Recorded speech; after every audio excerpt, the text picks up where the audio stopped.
There's an epidemic in our world of music, and it's been brought on by many things, but the biggest culprit has been the internet. The internet has sold us this meme that it's easier than ever to be a musician, and it's easier than ever to be a successful musician. Even though that's contrarian to what you hear in the press, and if you read like Music Business Insider and all those kinds of things, there's a very Chicken Little attitude about it. Oh no, the music business is over, the agony of defeat everywhere you look.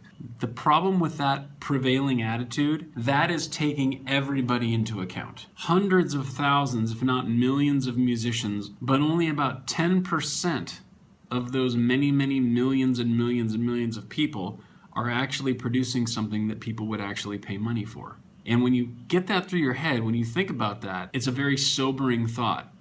All of a sudden, the meme is not necessarily the case. It's not helped by the fact that enough artists with some clout, they're so negative and they're so doomsday. You kind of start thinking about what they're saying and you kind of start listening to their words and you just kind of, bandwagon onto the issue and just kind of go, well, maybe there's something to that. But when you really think about it, and this transcends music, this goes for any industry. Anytime you're upset with a market that drives down the cost of your craft, but you are one of the best people doing that craft, if you think that it in any way impacts you at all, you're just a fucking whiner.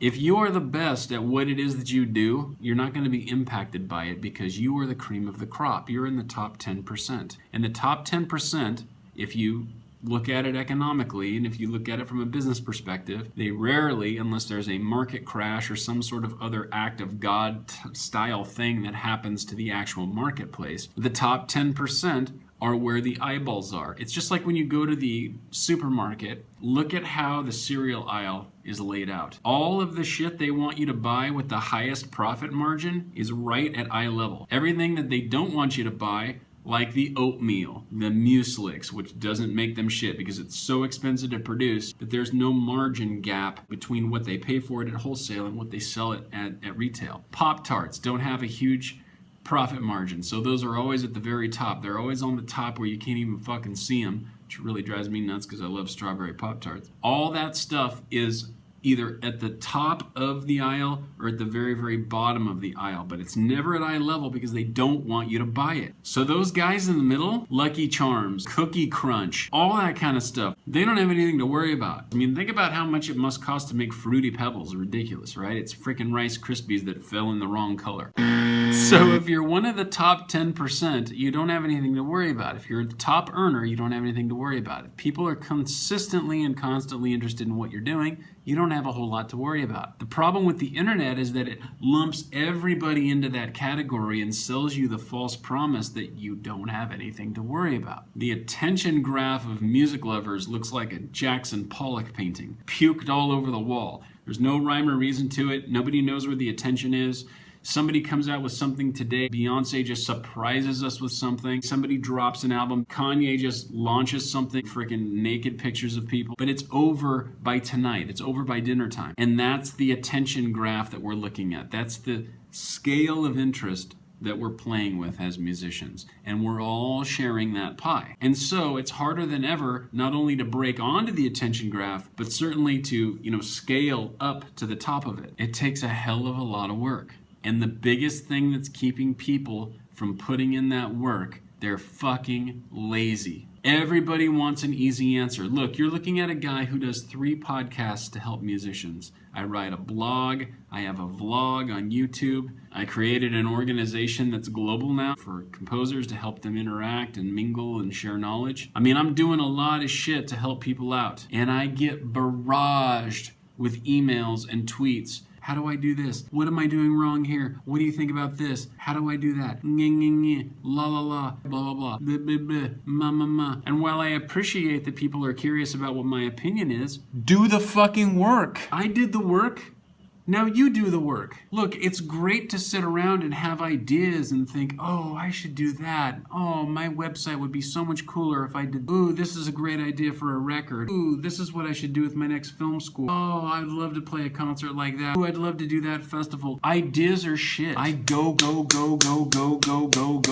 all the time. And yeah, sometimes I get tired and sometimes I feel flat and sometimes I need to rest and sometimes I make myself sick. But I would rather be sick from going too hard than be sick from being stagnant and stale and ineffective. There's not one person that you could point to who's a success that is also lazy. And honestly, laziness just comes from excuses. You already know what you need to do. You just don't want to do it because bleh. And on the heels of that, here's 5 excuses people hate to hear from musicians.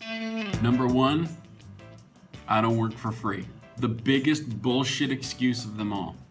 I'm starting with the King Daddy because I want to illustrate a point. You work for free constantly, all the time. You're probably working for free right now. You're wasting 20 minutes of your life that you could be working on a project that's making you money by watching this video. Show me in your bank ledger where you're being paid to learn. You're not. You're educating yourself, you're pushing yourself, you're stretching your boundaries, enlarging your territory, gaining knowledge. All of those things are valuable, but they're not worth a fucking red cent. Now, you can later apply them and they can become money, they can turn into things. You can apply them to your trade and turn those applications into dollars. But right now, as you sit here watching me talk, you're not making a fucking dime. So you make trades in your mind all the time. Twists and turns, payoffs, rationales that convince you that working for free is a bad thing, when in reality, you do it constantly. I'm doing this for free for you.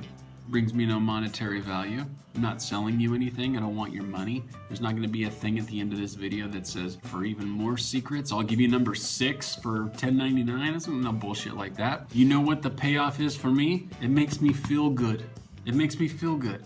It makes me feel good to help people every once in a while. I know how to make money. I could pick up the phone right now and call 5 people and have 4 deals. I have no problem making money. I'm very good at it. But there are things in this life that just feel good to do. There are things in this life that are going to pay me in a different way than financial gain. Relationships, recognition, a fun experience, exposure. If the President of the United States right now, Barack Obama, called me and said, Malia has a science project and she needs music, I'd score that shit right now, today. So there are all kinds of reasons, all kinds of benefits. If every little thing that you do has to bring a financial reward, you haven't planned well for this music career. Because let me tell you something, it's feast or famine a lot of the time.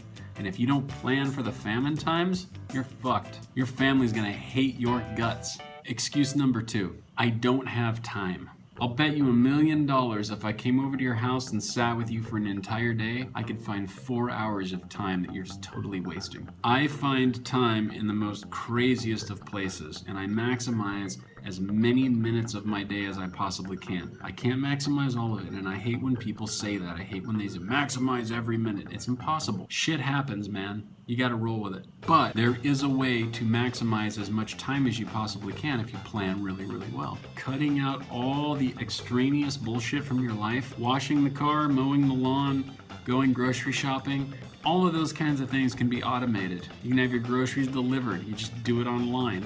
You've probably spent maybe $5 more for delivery charge than you would if you would have gotten down and gone to the grocery store yourself. The difference being is that you forgot to add in your man hours. Just like if you take your car in to get it fixed, they always tell you, well, you know, it's going to be $2,000. What the No. Man hours. Just because you're sitting at a computer all day or you're sitting at a piano all day doesn't mean that you can discount your man hours and your labor hours away from your profit margin. All of that stuff works together to ultimately create your over-under at the end of the month. So time is so critical. It's so critical. And you got to discipline yourself and be able to catch yourself when you're screwing it up. Number 3, and kind of on the heels of that, I'm not really a morning person. I'm not really a night person. That's bullshit too. Look, if there was an earthquake in your house and it was 3:30 in the morning, your fucking ass would be out of bed. Like now. You'd be outside and you'd be running for shelter. If it's important to you, you'll get up early to do it. If it's important to you, you'll go to bed late because you're doing it already. Excuse number 4, your product isn't perfect. Newsflash, it's never gonna be. Nothing's ever perfect. That's the beauty of music. There's no piece of music on earth that is not without its flaws. Oh my God, that's blasphemous. How can you say that? Some of the classical... If all of those white-haired dudes were alive, how many of them do you think, if they had the technology, would do what George Lucas did to Star Wars? Some of the music that we love today would be so because of their endless nerdery and tweaking. And you know it's true because you do it all the time. So do I. Perfection's a red herring. It's not the goal, it's not the point. And I don't care if your parents drove it into you that you had to do everything exactly right. I don't care if you had a teacher or you had a pastor or you had somebody in your life, maybe a boss or a mentor, that was just constantly grinding your ass because you were fucking up all the time. The reason why they're doing that is because they were living vicariously through you because they were pissed off that they fucked up when they were young. And you can't live somebody else's life. You can't make up for somebody else's mistakes in your life. That's their responsibility. And they done screwed it up, and that's not your fault or your problem.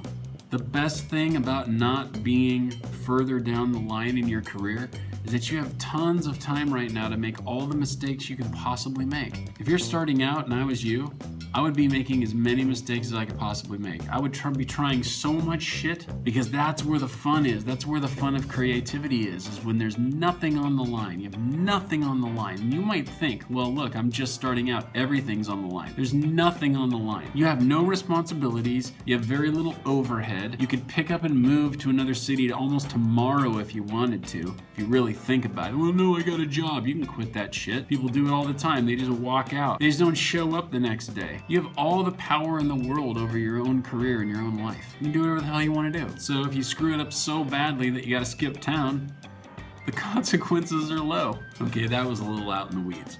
But you get my point. Perfection is a joke.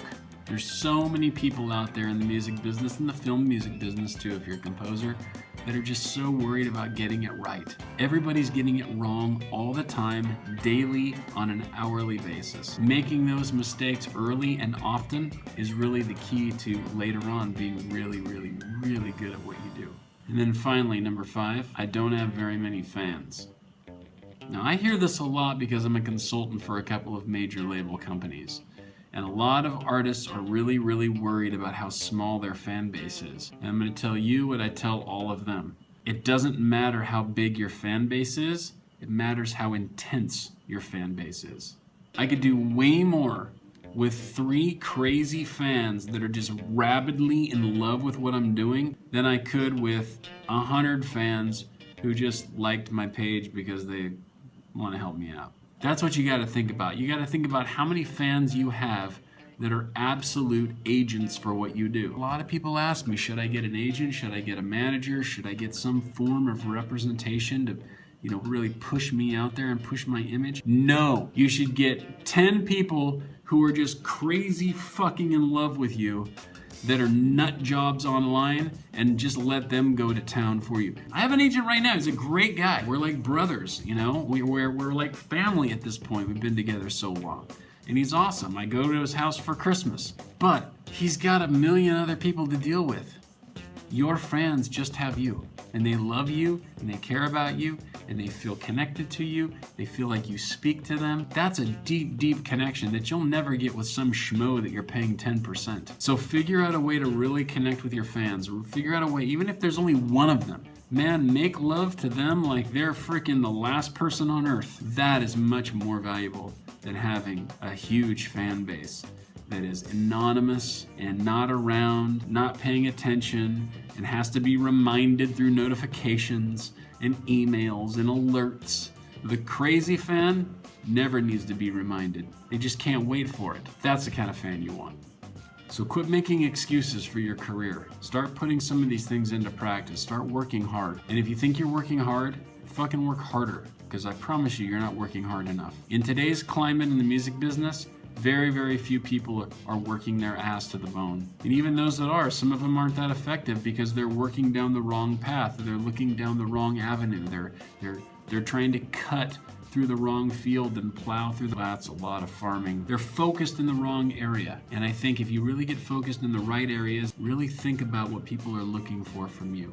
Really think about it, really internalize it. Don't spend a whole lot of time on it because you got to execute, but think it through. You can't be scattershot about this shit. You gotta be sincere and purpose driven about it. And you'll be okay.